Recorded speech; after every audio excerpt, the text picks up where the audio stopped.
The white man pays Reverend Martin Luther King, subsidizes Reverend Martin Luther King, so that Reverend Martin Luther King can continue to teach the Negroes to be defenseless. That's what you mean by nonviolent. Be defenseless. Be defenseless in the face of one of the most cruel beasts that has ever taken the people into captivity. That's this American white man. And they have proved it throughout the country by the police dogs and the police clubs. 100 years ago, they used to put on a white sheet and use a bloodhound against Negroes. Today, they have taken off the white sheet and put on police uniforms. They've traded in the bloodhounds for police dogs, and they're still doing the same thing. And just as Uncle Tom, back during slavery, used to keep the Negroes from resisting the bloodhound or resisting the Ku Klux Klan by teaching them to love their enemy or pray for those who use them despitefully. Today, Martin Luther King is just a 20th century or modern Uncle Tom or a religious Uncle Tom who is doing the same thing today to keep Negroes defenseless in the face of attack that Uncle Tom did on the plantation to keep those Negroes defenseless in the face of the attack of the Klan in that day. I don't think of love as, in this context, as emotional bosh. I don't think of it as a weak force, but I think of love as something strong and that organizes itself into powerful direct action. Now, this is what I tried to teach in the struggle in the South, that we are not engaged in a struggle that means we sit down and do nothing. That there's a great deal of difference between non-resistance to evil and non-violent resistance. Non-resistance leaves you in a state of stagnant passivity and deadened complacency, wherein non-violent resistance means that you do resist in a very strong and determined manner.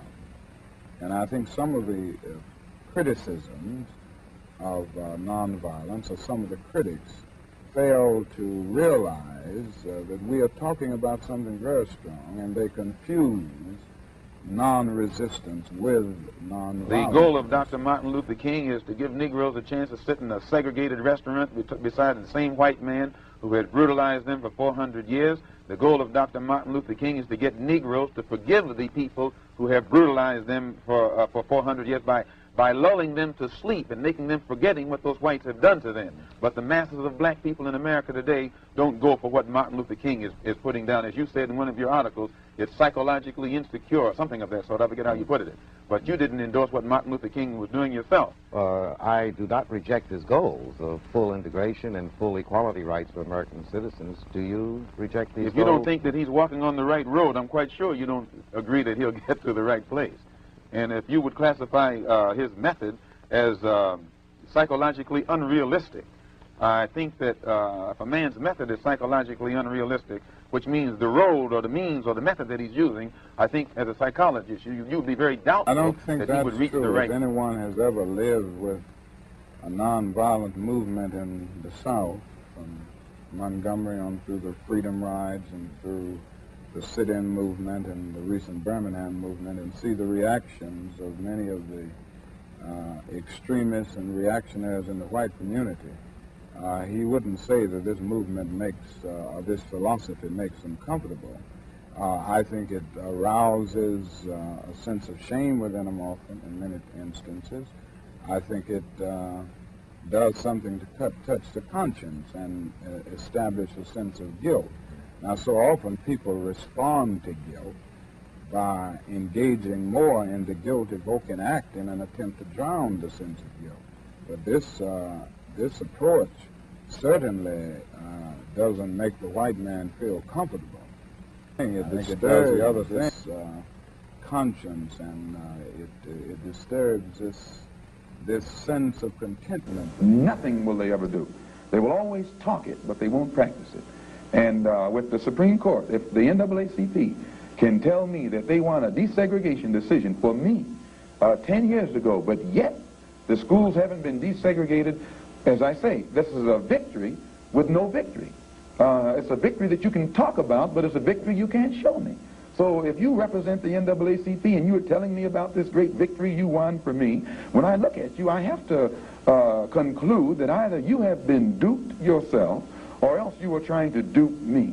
And in most instances where the civil rights struggle is involved, there is no civil rights leader can point to me one concrete gain practical gain that black people have made in the civil rights field in this country, not only during the past 10 years, but during the past 100 years. I don't think there's any real organization to the riots. I think they grow out of the conditions that I've mentioned all along. And as long as these intolerable conditions are there, as long as the Negro finds himself living every day in a major depression, then every city will sit on a powder keg and can explode over the slightest incident. I feel that killing is a very tragic way to deal with any social problem. There is no violent solution to the problem that the Negro confronts in this country. And this is why I have constantly said that riots are socially destructive and self-defeating. After all, the Negro ends up on the losing end. We can't win a violent revolution. Most of the persons killed in riots are Negroes themselves. The persons who end up not being able to get milk for their children are Negroes because things where they have to live are destroyed. So there's no practical or moral answer in the realm of violence to the Negro's problem. But I do understand the sociological, the psychological, and the economic reasons. The problem can be solved. First, the white man and the black man have to be able to sit down at the same table. The white man has to feel free to speak his mind without hurting the feelings of that Negro. And the so-called Negro has to feel free to speak his mind without hurting the feelings of the white man. Then they can bring the issues that are under the rug out on top of the table and take an intelligent approach to get the problem solved. That's the only way that they'll ever do it. We need an action program while we are Muslims, or while we are Christians, or while we are whatever we are. We still need an action program that will eliminate these evils that are in our community. And this is what we're trying to do with the Muslim Mosque Incorporated. Do you consider yourself militant? I consider myself Malcolm. Well, I think we have to agree that this appears to be the result of an internal conflict within the black nationalist movement.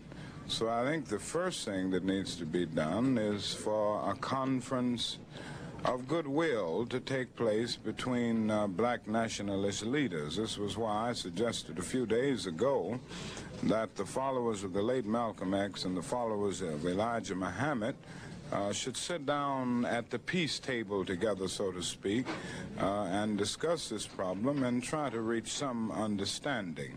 I don't think, and I'm sure, that nothing can be accomplished by violence. It only leads to new and more complex social problems. I think it is unfortunate for the black nationalist movement. I think it is unfortunate for the health of our nation. I may not get there with you, but I want you to know tonight that we as a people will get to the promised land. I'm really happy for you. I'm gonna let you finish.